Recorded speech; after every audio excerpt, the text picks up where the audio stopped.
welcome. This is Tampa Home Talk. I'm your host, Katrina Madewell, hanging out with Leo Kane, and Mr. Adam Talley will be joining us a little later by phone.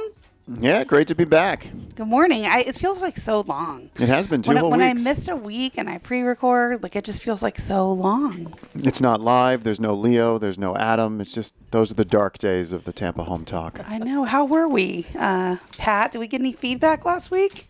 Or was everybody on vacation? No, you had 3 calls. They wanted to go on the air because they were pretty interested in it. 2 of them were young people about the school loans. Oh, okay. How it's going to affect their credit trying to get anything. Well, those were actually pretty good shows. We recorded with Miles Suber. He's like the student loan forgiveness king is a good way to put it. So if you want to get more information about that, or you were listening last week while we weren't live and we were pre-recorded last week, you can always call or text our off-air number. If you just text student loan, we'll know you're looking for Miles, and that's 813-377-2775. Again, 813-377-2775. You can call or text that off-air number, which is 813-377-2775. Yeah, and if you leave a review on our website, we might read it on the air. You know, we were talking about this in our team meeting in recent days, that basically we're getting these reviews regularly from people, and I don't mind even reading the bad ones. I've got a bad one on there which I can share. I'll talk about that one next break. I'll get it all ready, queued up with their response and then mine. But these are all real reviews by real people, and we'll get into that in the later part of the show. But before we do, let's dive into numbers. I love numbers. Because our listeners expect that at the beginning of the 8 a.m. hour. So when you do a pre-record, how do you do numbers? Usually we'll either call in. I think last week, Pat George, you did them, right? We gave you the numbers and you threw them in there for us. You did not? No. Okay. So let's give them out for last week and this week, since we missed last week. Yeah, but last week's not on my little number chart. It's not? I thought you pulled it. No, I go from 702 to 716. Oh, we did miss a week. Look at there.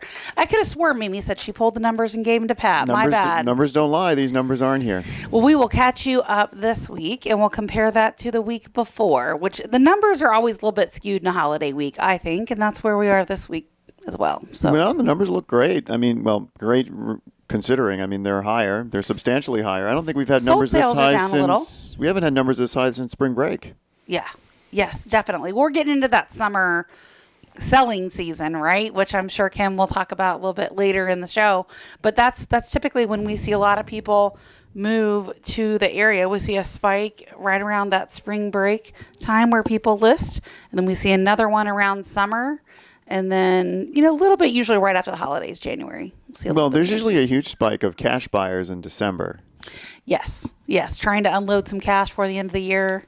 And then sellers trying to unload some properties so they don't have to do another year of taxes on that property. No Schedule K-1s coming. The tax thing that's coming down the pipeline potentially under the Biden administration could actually fuel a lot more listings into the market. Oh, tell me more. Well, he's talking about getting rid of, a lot of changes to everything from 1031 exchanges, where you basically divert the taxes. You can do it indefinitely right now under the 1031 tax code. He's also talking about getting, right now there's an inheritance tax that you don't have to pay when you inherit stuff. He's talking about getting rid of that. Oh, I thought the inheritance tax only existed in monopoly. Yeah.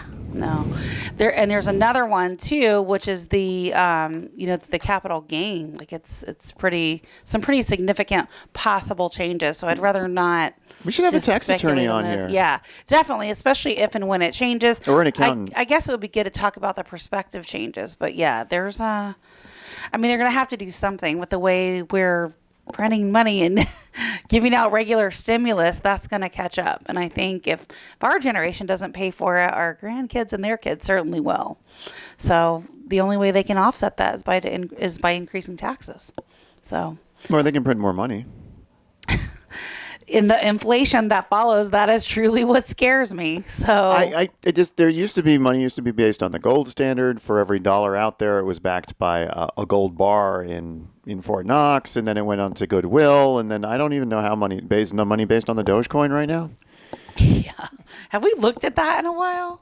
It kind of went Is flat. it up? Yeah. I'll take a quick look at the Dogecoin while you tell us more about these numbers. Yeah, let's finish our listing. So, again, no numbers for last week, but the week before, our active new listings were 695. For this week, we're at 794 this morning. And this data, by the way, we're pulling single-family homes for sale, any single-family home for sale. It's not going to include any condos or townhomes, mobile homes or villas or anything like that. We're just looking at basic single-family homes, and this is in all 3 counties. So if you live in Pinellas County, you live in Hillsborough, you live in Pasco, that's what these numbers are going to reflect. So as of this morning at around 7 a.m., which is when we pull our data, there's only 794 homes to choose from in 3 counties, which is just crazy low. Like when you think about that, it's ridiculously low. And then the number of sold listings, this is down because 2 weeks before it was 1242. And this week it's only 953. And I think that has to do with the holiday weekend. That always happens. People are out of town, things get moved. So we'll probably see a spike again next week. We'll look at that and report back on those numbers. And then our pending home sales are still very, very strong. 2 weeks ago they were at 1165, and this week they're coming in pending home sales at 1120. So when you look at that, we're still almost double the amount of homes under contract as new listings on the market. So not quite double, but definitely 4 digits as opposed to 3 on the new listings for sale. We haven't even hit 1,000, Leo. I don't think at all. No. Like since we've been looking this for COVID, there have not even been 1,000. The highest number, like in the data that I'm looking at, was 976, which is close. That was back in March. Yeah, but there's still very, very limited amount of things for sale. I don't know. Do you think there's 800 homes to choose from? That doesn't sound that limited. In 3 counties, it's pretty big counties. It's still 800. It's 800, but you've seen the 800 that are available for sale. I'm trying Leo. to give hope to the hopeless. Yeah, you've seen the 800 that are for sale because you inspect them. Yes, I've seen a number of them, and I've seen, they're so... Even we can make them look amazing sometimes, Kim. Leo comes behind and, like, destroys it like a hurricane. Well, you can't... Time he gets done with that inspection report. You can't dress doing a flip without permits. That's obvious, and you can't dress a home that's falling into the ground. Well, I tell you, the supply chain is still really affected. Mm-hmm. I mean, I've got a customer that's been working on their home, because I texted you about them yesterday, saying we're staging in a couple weeks, and literally, like our handyman guy's been there for like over a month, about a month and a half. Maybe 2. He's been there for a long time. And we're like, okay, stop. Like, I need to reprioritize this list because every time he gets done with the list, they give him another page to do. Okay. And I'm like, okay, at some point we've got to stop. And like, this is where we're going to list it. And the problem is my guy builds like $1 million+ homes for a custom home builder. So he wants everything like perfect, like $1 million home. And I'm like, look, you built your home more like 20, 30 years ago. There comes a time where we just make sure it's good. Like we've already replaced the roof. We've done a lot of these things. It's standing. Yeah. There's a few things we need to do. But so, for example, one of the things that was really holding them up were the pillars on the front porch. So it's got this big wraparound porch in the front and in the back. And the pillars are like all rotten at the bottom, which we know a home inspector is going to call out. Mm-hmm. But it's like one of the first things you see when you come up, and they painted the front door this gorgeous teal color. But I'm like, okay, here's what we're going to do, because we're still waiting on these pillars. We're told a certain amount of time, then it's more time, then it's more time, then it's more time. We're just going to go ahead and repair the pillars that are there. I know it's not going to be amazing. Home inspector is still going to call it out. That's one of my favorite photos. You get the screwdriver, you get it into the pole, it's just hanging there, and you say, wood rot. Yeah. I love that photo. We've got at least 4 of those. I know it's going to come up on this home inspection report, but then we can say, we've already ordered the pillars. They're not in. Hopefully by then they will be. But there comes a certain time where that's where I'm like the neutral person. I go, okay, this is the day we're going on the market. Let's go backwards. You're going to clean on this day. Kim's coming in this day.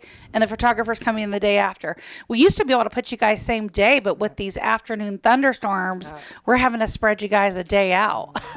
So just because we know, like, we don't want torrential downpour photos, and we got to get those guys there out there in the morning.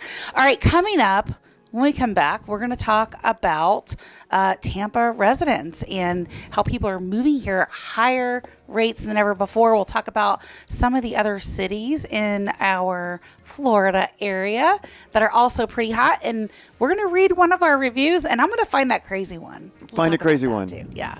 Well, and I'll tell you how I responded to it. So stick around because that's going to be a lot of fun. Real reviews, real people. If they weren't, I promise you we would not air them. Our off-air number is 813-377-2775. Again, 813-377-2775. We'll be back right after this break, so stick around.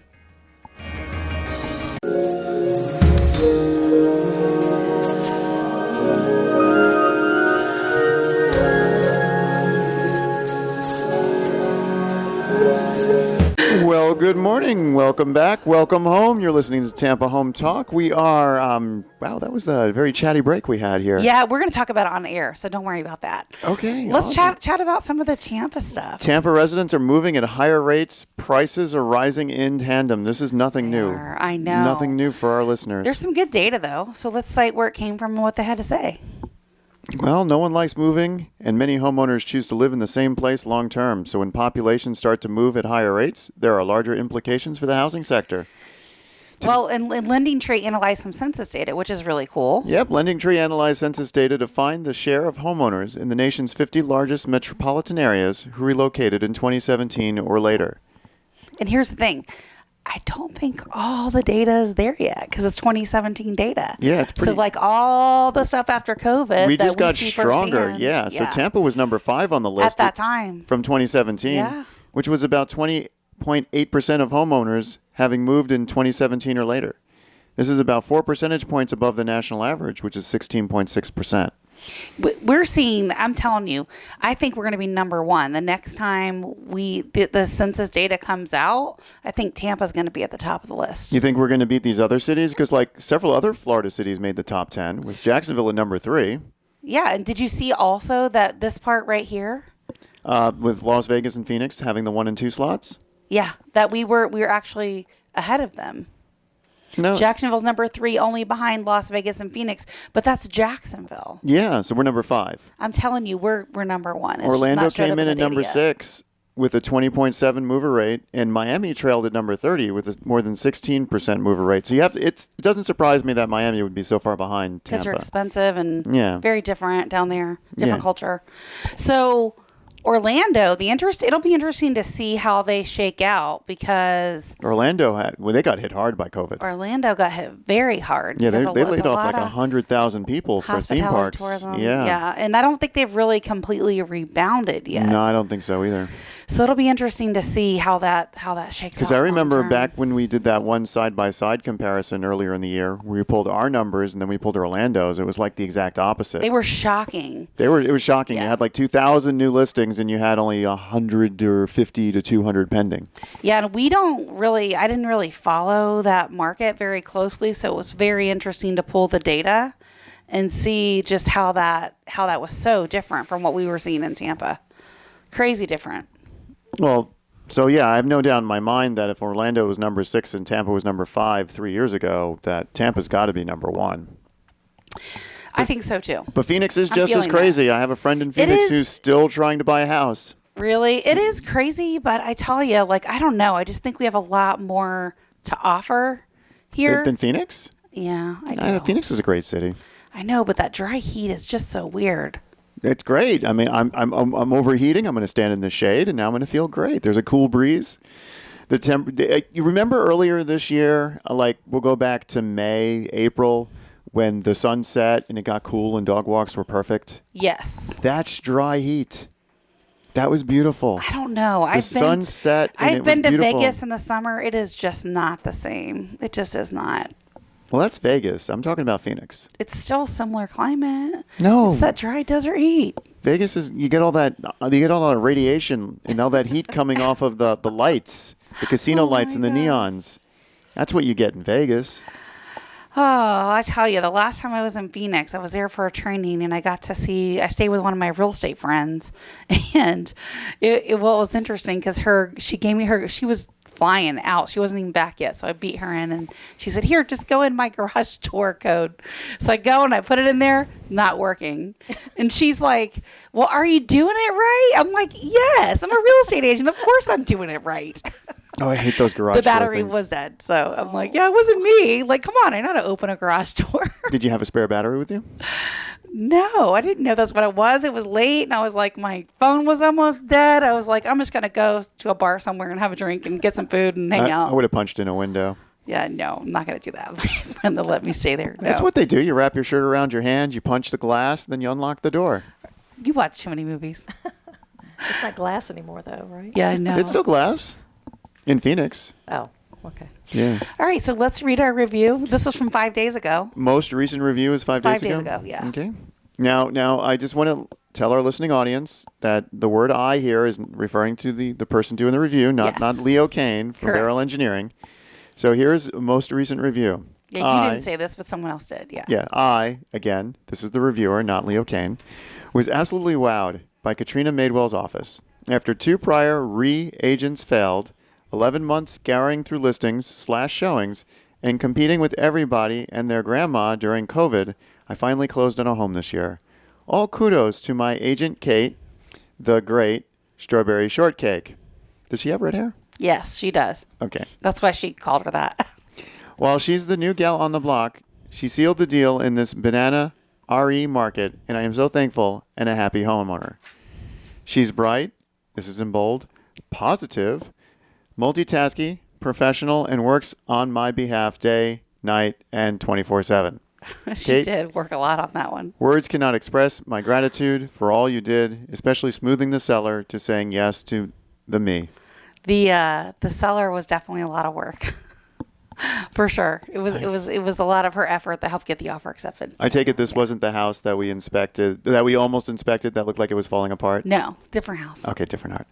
Boss lady, Katrina Madewell, runs an efficient, knowledgeable, and driven office that will leave no client dissatisfied.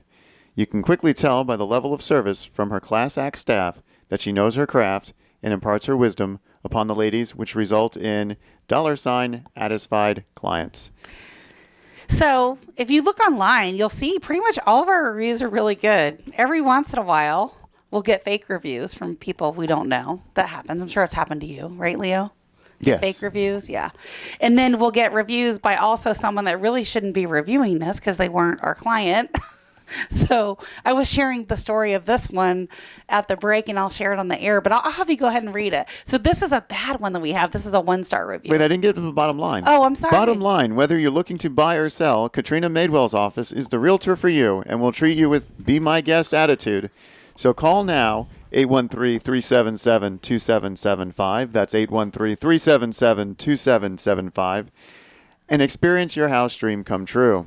So this next lady, Give me. we were high fives, and so she drug us down a little to 4.7, but that's okay. Oh, this one's printed. Yeah, this one's printed too, so you can Oh, read it. no. 4 Now points. again, we represented the seller, not this buyer. She had her own agent, and I'll tell you the story. But you can Okay, read this it. says asterisk, unprofessional agent, all caps, asterisk. I want to preface this for you by stating we have several properties and we've never had an issue like this with any agent. We are the buyers and represented by a reputable agent of 30 years. Our agent works so diligently to make this a smooth and timely transaction. I'm uncertain if Miss Madewell is aware of how poorly she handled the representation of this seller's home. I hope for the sake of buyers/sellers/agents alike, they take a moment to read this review and our experience beforehand. Wait a second. Was she She was the buyer. you were the buyer. I represented the seller. I was a listing agent. Okay. From the very beginning, ... Communication, nil to none. Unreturned calls/text. Dishonest excuses. Documents never signed or returned. Procrastinated on every aspect. Relied on her staff to handle extremely important details an experienced agent should have overseen. On the closing date, we come home to conduct our walkthrough. The lockbox was gone, and we could not enter. The seller's furniture was still in the home. Was that your furniture, Kim? Nope. No, it wasn't her.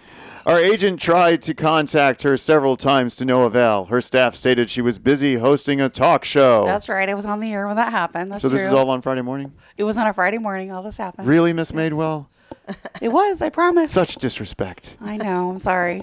So she finally calls our agent back 1 hour later, when you were off the air, Probably, yes. and states we can keep the old furniture if we would like. No, thank you. We would like for you to do what the contract states. Our movers are paid by the hour, and we're on the way. This sounds like a Christmas tale. She had several people who were not professional movers in the home trying to hurry and remove the old furniture from each room. I was sincerely concerned about the spread of coronavirus. Do these people not have masks? Were they not? Is that the end of the... No. Were they thing? not vaccinated? No, they had masks. This was a long time ago, like early COVID. Okay. Our movers arrive, and she comes back and begins yelling at them. I couldn't believe it. She states she never received the funds from the title company. They were waiting until the house was cleared and we could enter. Is that true? That's true. We'll talk You about hadn't that. got the money.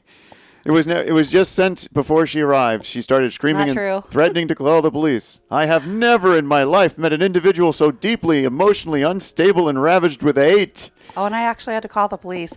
So is that the end of it? Or No, is it it's still more? going. Okay. Enough to yell in front of the neighbors in the middle of our new community. The funds were obviously there, and the moment she checked her phone, were and she scrambled to save not face true. and leave. I'm certain she will respond with, "This is a fake review excuse. Trust in this. It's a real review." And that's it? Well, there's more, but we're running out of time. Well, keep reading, and I'll read my response. I hope you have taken something from this experience, and that is, it's not about the ego, show, or facade on the outside that matters to clients, but the contents of your morality, professional aptitude, and especially your emotional stability on the inside. Okay, so that's her review. Okay, well, that was a book. And I'll give you my response. Kim, I'll let you read it when we come back on the air, and then I'll tell you the story of what actually happened. I have no reason to make it up. So yeah, so the 1-star reviews is what you're going to read. It's funny. I go on a listing appointment and I talk about this with sellers. We'll talk about it when we come back.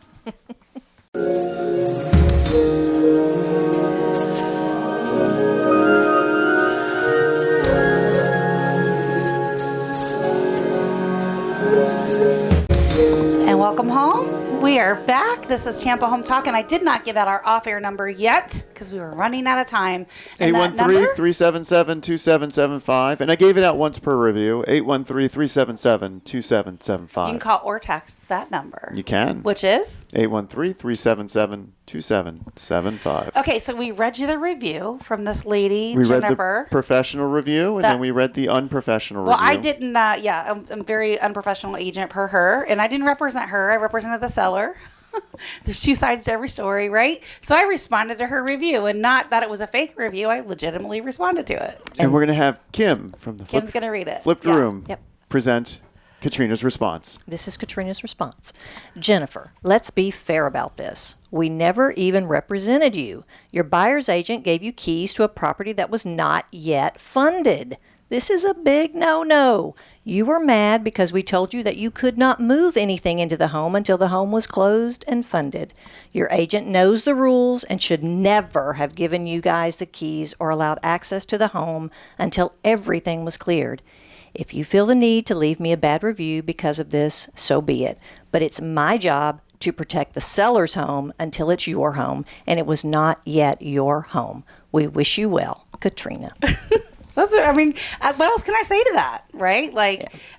Part of this review is just not accurate, right? A lot of the stuff she's saying. So long story short, here's what happened. They were closing on a Friday morning. I was on the air, so that's accurate. I was not able to pick up the phone when she called. My staff talked to her and said, she'll call you back after 10 o'clock. I promise you we'll get it all worked out. And the seller didn't tell us till the day before, the day before, that he was not able to get the rest of his stuff out. And he said, I need help getting the rest of my stuff out. You can donate it, whatever you want to do. I can't get back there to get it out. He had cancer. He was sick. Can happen. Should he have let me know sooner? Sure, he should have. But stuff happens, right? It just does. And so I had a young man that helps me a lot of times in a pinch, and he did. He got a lot of things out of the property, but it wasn't everything. He simply ran out of room on the truck. There were still more things to get out of the home. And so we did ask them if they wanted it because the seller didn't, and they said no, as they mentioned in the review. We said, not a problem. We understand it's not ready for your walkthrough, but if you go to closing, when you come back, everything will be perfect. Within 2 hours, everything will be out of the home. It'll be yours. It'll be ready to go. Well, they were just mean and nasty about it the whole time. So they went to closing, they signed, and their lender's wire was not yet there. And so the rule, when you're a seller of a home and an agent represents you, it's their job to make sure that buyer and their agent can hold them, but the buyer should not ever have keys to that home until it's 100% closed and funded. 100%. Because what happens is, let's say these guys move in and whatever, their lender goes under. They get raided by the feds. And if you think this doesn't happen, trust me, it does. I've lived through it in 30 years. Okay. I don't know if any of you remember Taylor Bean and Whitaker, how they got shut down, but they were literally raided by the feds. So can you imagine what happened to those transactions that were right in the middle of them? I can tell you what happened. They did not close as intended. And so let's just say, hypothetically speaking, in this situation, we just let them move in anyway, and the lender's wire, for whatever reason, doesn't show up, or this guy quits his job and the lender's verifying employment the day of closing, which many times they will hold up that wire until they re-verify employment after everything is closed. That's very, very common practice for lenders. And guess what? If he doesn't have a job, he probably doesn't qualify. And if he doesn't qualify, he's not going to be able to make the payments. And so if he moves in, my seller now can have to legally evict him. Oh, geez. Even though he doesn't own it, he's basically already in there. So what happened was, we went there, we got everything out, and they were just standing there waiting, like kind of stomping their foot, like, hurry up, hurry up, hurry up. And we're like, don't worry, everything will be out soon. Like, literally, I was helping unload stuff too, just to get it out on time as promised. And so we left, came back. Actually, that was even before they went to go to closing, and pretty much everything was already out before they left. There was a few little things. And basically, they came back. And when I came back to check on them again, they were moving stuff into the house with their movers. And I said, I just talked to the title company. They do not have funding on this transaction yet. You cannot move your stuff in until it's 100% closed, funded, in your home. You can't do this. And they're just like totally ignored me. They told their movers, oh, go ahead. You keep on going. You do it. We paid you, not her. I mean, it was that kind of stuff. Wow. And I said, okay, fine. But I'm going to have to call the sheriff because I'm not going to fight with you, but you're not allowed to move in until the home is yours. And he can call the title company and verify we don't have funding for this transaction. It is not yet your home. And so that's what happened. They continued to move anyway. I asked the movers to stop. I never screamed. I told the mover, stop. You're not authorized to move anything in this home. And then they called their boss, and long story short, they said, just ignore her. Move in anyway. And so I said, okay. So I called the sheriff's office, had to explain to them what's happening, and they sent the sheriff out. And so literally right about the time the sheriff got there, the funding went through. And so literally I got there right after the sheriff, and I said, I just got a call from title. The funding just hit, like literally a minute ago. I said, so they're clear to move in, but they weren't until that time. Right. And so, that's the thing. And so this comes up very often. Like I'll have people that check me out and they're reading the reviews online, and I'll go in for a listing appointment and they'll say, oh yeah, I saw that crazy lady that left you a bad review. And then I said, yeah, you want to hear the other side to the story? And I explained to them what happened, that basically everything I said in my response, it wasn't yet their home and they weren't authorized. And their agent, actually, I should have made a complaint against her to the Board of Realtors, honestly. But she is a seasoned agent. She's been around for a long time. And I didn't want to make bad waves with her. But honestly, what she did was very unprofessional. It put everyone in a bad position, her buyer, me, everyone. And she should not have given them the keys until she knew it was funded. Right. So, it happens, right? So and then I had another guy that was a tenant of a property. Again, he wasn't even really our client. He applied for a property we were listing for rent. The owner happened to live on the same property in a different dwelling, and the guy had a whole bunch of stalking charges and all kind of stuff. We don't make the final decision. We get all the information, we run it through a screening company, we present it all to the owner, and we let them make the decision. We don't make it.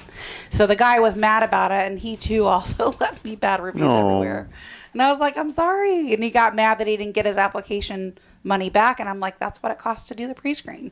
Right. So anyway, it happens. And I would say anybody that gets tagged with a fake review or a bad review from someone else's perspective, I can understand why they're mad, but it's their agent to guide them.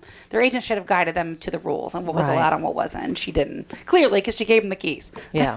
So, yeah, that was one of the less fun days that I've had in my career. But I will always stand up for what's right, and I will protect my sellers and their home. Because can you imagine if I didn't do that and now my seller has to evict them? Right. Yeah, no, I'm not putting them in that position. So anyway, I can overzealously represent them if I need to. And this was definitely one of those cases. So it's an eventful morning. Huh? It is. Yeah, that was not so fun the day my poor Mimi took the call. Yeah. Oh, yeah. From the lady. She was really the one yelling. It wasn't Right. me. It was her yelling. But anyway. Oh, and then it gets better. One more thing. So they, there was a couple pieces of furniture they did want. Oh, it turns out they did want some of the furniture. They did want a few pieces, and I said, no, we're just going to remove everything out per the contract and per your request. Right. Oh, my. We were very happy about that, but we were following the contract like they asked us to. Right. So, you know.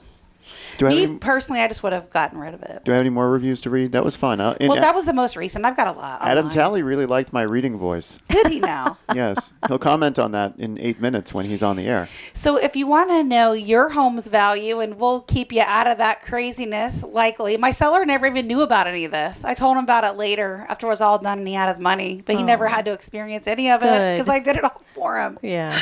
So if you want to get your home's value, or you want to get some information, or you want somebody just to represent your best interest as if they were selling their own home, we will do that. You can call or text us value at 813-377-2775. Again, 813-377-2775. And just call or text value to 813-377-2775. So, Kim, shall we adieu to you? Sure. So let's talk about home staging, How come our because section of questions is so small? she can talk. She can fill plenty of airtime. No issues with that at all. But, we often get, and sometimes we get people that just don't want to stage. I've got a new listing that's hitting the market today that just does not want to stage. And her property's good enough, right? I think she can get away with not staging, shows well, looks good, all that stuff. But for the most part, everyone's home looks better staged, and they will get more money. Kim, you and I have talked about Yes. this. I mean, I do this for a living. I know what the sellers have to do.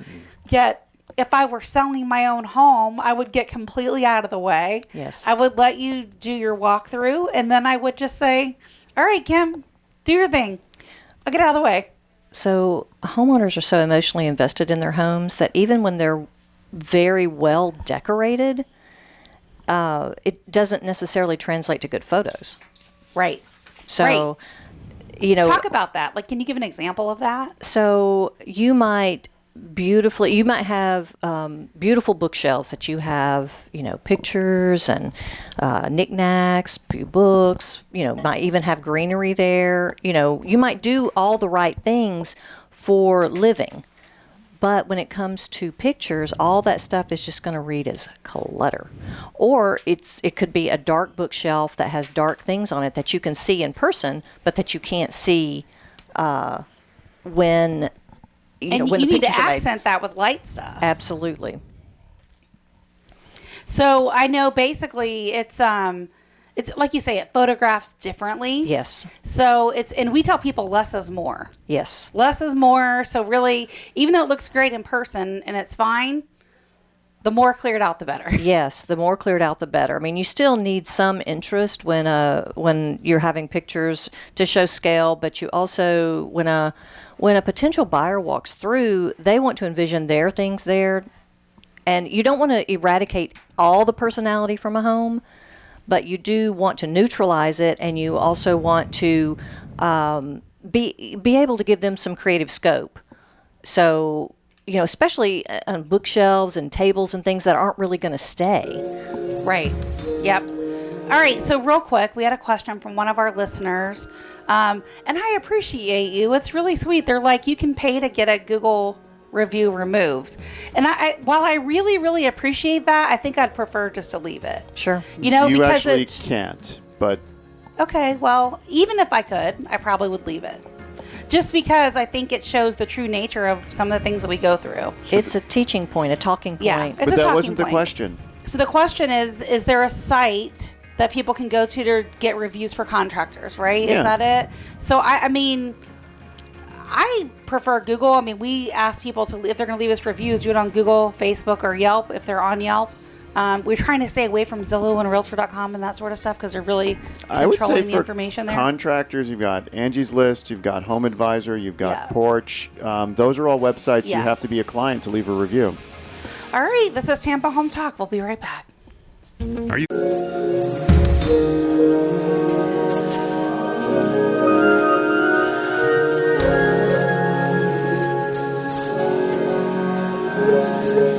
Welcome home, Tampa Home Talk. We are winding down this first hour. We've been reading listener reviews. We've been reading listener questions. And Yeah. do you think we answered that question?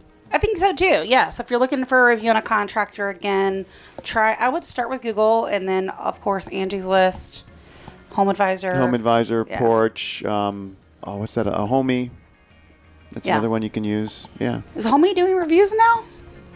Well, they use contractors. Yeah, they do. Yeah. They were pretty good for a while. We had them on the air. Oh. Like, and we used them in a pinch for some stuff. Like when our people couldn't get to it, we need to do it fast. Anyway. You pay a premium for that speed, but it gets done the same Sometimes day. you if need not- that speed, Yeah, you yeah. need that speed, especially if you're closing on a home with crazy people. That's right. We'll talk about all the other stuff that I paid for out of my own pocket for that lady because the seller didn't want to repair it, but you know. Anyway, so home staging. You know, I guess a good question, Kim. Let's start here. How does somebody know if they actually need home staging? Because we get that a lot, right? And people think, oh, my decor is nice and it's great. And it probably is. And sometimes it isn't. Right. Everyone needs home staging. I think so, too. Everyone. It doesn't hurt to have a professional come in because these are the four things that you get. You get perspective, you get direction, you get creativity, and you get an advocate for your home. So you remove that it's your home anymore and becomes a house. And, you know, we're emotionally attached to our homes and we don't have the same perspective as a stranger coming in who has a professional, critical eye. Yeah. So Sometimes if people literally are minimalist and they have just very little stuff and the stuff they have is nice and it's kind of updated and everything's pretty well in order, we can let them slide with no staging because people always Yes. want to push, right? Right. They see that price on the net sheet and they're like, oh, I might be able to do without that, or let me save that money. And then I usually have to tell them, look, I do this for a living. I can actually stage homes, but if I were to sell my own home, I would absolutely have my stager in. Right. So that's when I'm like, just have her in, meet her, let her give you a staging report, and you tell me what you think when she's gone. right. Well, and the report's free. You get some information. You get a checklist of things you need to do. So that's where your direction comes in. You get a detailed checklist, and when that's done, those, you know, you could have pictures done at that point, but then I come back in and fluff it up. You Yeah. know, bring in the things that that for one, you won't have to pack up when you get ready to leave because I'll do that, and things that you don't have to buy that are not your style, you know, Right. some greenery and maybe some pillows for color, because really my job is to make the property attractive, not only for, you know, potential buyers coming in person, but so important are for the photos. The photographer, yep, Yep. absolutely. Well, it's interesting because, you know, people often say, how does home staging actually assist me with selling the home? And the truth is, we're preparing you for your move Yep. because a lot of times, you know, it's going to be a matter of just getting a lot of things out. I see furniture positioning all the time. That's awful. That Yes. new listing that I just signed, you did a walkthrough on that one. It's just, the position is just awful. The Yep. couch is crammed all the way against the wall. Right. There's a huge desk Yep. with monitors and everything all in what would be a Right. living area. Right. And then in the bedrooms, the beds are all crammed against the wall. Yep. You know, so I get it, you know, especially with smaller kids, you want to put it like that so they don't roll or whatever. Totally understand. It's different for living. Different for living. Staging is not decorating. It's really Showcasing the It's home. showcasing the home. It's getting rid of the objections, because really buyers aren't looking for a reason to buy your house. I mean, they're there because obviously something attracted them to it, but they're really looking for reasons to not buy it. Yeah, so, they're doing their process of elimination. even though I'm not an inspector, I do notice things. If I notice something broken, or, I notice the decorative items, the things that really shouldn't be there in the house, because that's going to be a turnoff. So many times, paint colors, or dingy paint, or chipped paint, or ratty what about furniture. the light bulbs that are burnt out? That's Oh, a gosh. big deal. It is a big I deal. mean, it's not, you don't think it's a big deal because you think, oh, it's just a burnout light bulb. But let's talk about that for a second. Because if it's a burnout light bulb, for one, you see it right away in the photos. Yep. It's going to pop. Yes. Number two, it says to the prospective buyer, well, if they didn't even have a second to change the light bulb, what else didn't they fix? Or does this light work? Yeah. So that's what I was going to ping that over to Leo and say, if you have a burnt out light bulb in a home inspection, how does that show up? We just call it. We say that you should probably change your light bulb, but we can't actually tell you if the switch works or not. Yeah, they actually will flag it as a potential not working. Right. And it could be something as simple as literally just the light bulb needs to be Change the changed. light bulb. But the home inspector doesn't know. Right. And they're not going to change out light bulbs to see if your light bulb I've been works. asked before by sellers to change light bulbs. They're like, "You've got a ladder, Sonny. Can you change this light bulb for me?" Do you do it? You got to if they're old. If they're coming at me with that voice, I end up doing it. Yeah, you have to. I would. So the other thing too we get very often is, should homeowners put their belongings in storage? And we say absolutely. Yes. It's literally a matter of pre-packing. You want to Yes. think about what you don't want to take with you to that next property and what's absolutely going to go, Right. and what you need right now. And I tell them it's a little bit of pain in the moment, but what's going to happen is it's going to be a very easy transition. Yes. Because your home is set up to show, and this is not just this market. Right. No, this is all the time. In a Yeah. regular market, Kim, when we're getting a home ready for sale, Right. it's priced right, it's staged correctly, Yes. it photographs well, it looks amazing. We're going to bring a nice amount of buyer traffic through. Yes. And the buyers are going to make an offer on it right away, and multiple times, more than one offer, even outside of this market. And that's where it's not the market doing the heavy lifting, it's us. If you don't have a stager come in, then you're trusting to the creativity of a potential buyer. I've been that potential buyer, and I am a stager, and there are some houses that I'm just like, you know what? I can't see myself here. It's gave you a whole new perspective, right? I think when you and your husband Mark were looking for homes, Yes. When you go in to look at a home as a stager, you have a different set of lenses Right. on than you are. I'm as not a buyer. emotional about it. Right. It's not my house. I don't live here. I don't want to live here.